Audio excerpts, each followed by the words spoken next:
4 गाई 2 वासरे।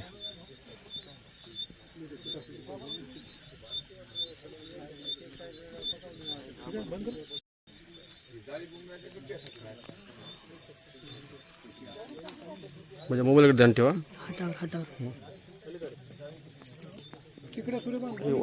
वासरू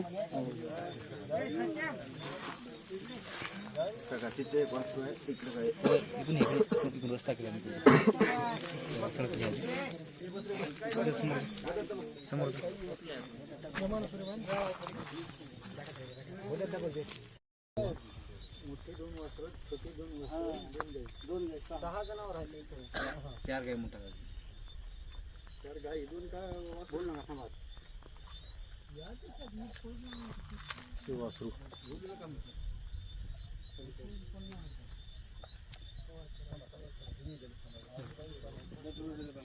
तेवढं हलवलं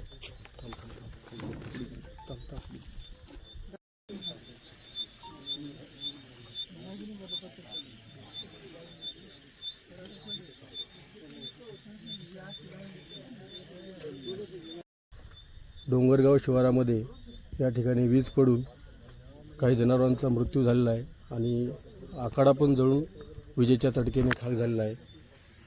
तर या ठिकाणी तर शेतकरी आहेत, शेतकऱ्यांना आपण विचारूया। शेतकऱ्यांचं नाव देखील या ठिकाणी स्टॉप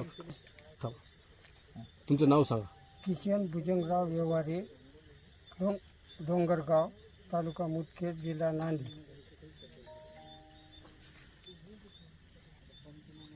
हां, जनावरे किती होती? 2 गायी होत्या दुधाच्या आणि 2 गाभण होत्या, 4 आणि वासरं 2 होते, 6। डोंगरगाव या शिवारामध्ये वीज पडून 4 गायी आणि 2 वासरे दगावली आहेत आणि हा जो आखाडा आहे या ठिकाणी जळून खाक झालेला आहे। शेतकऱ्यांचे या ठिकाणी खूप नुकसान झालेलं आहे आणि शेतकऱ्यांचं नाव आहे, तुमचं नाव सांगा। किशन भुजंगराव व्यवहारे। ही घटना कशी घडली, तुम्ही कुठे होतात? आम्ही नेमकं दूध काढून घराकडे जाऊ लागल्या। हां, घराकडे समजा अर्ध्याच्या 12 गावाच्या जवळजवळ गेल्या की कडकड आवाज झाला आणि पाऊस सुरू झाला। नंतर आम्ही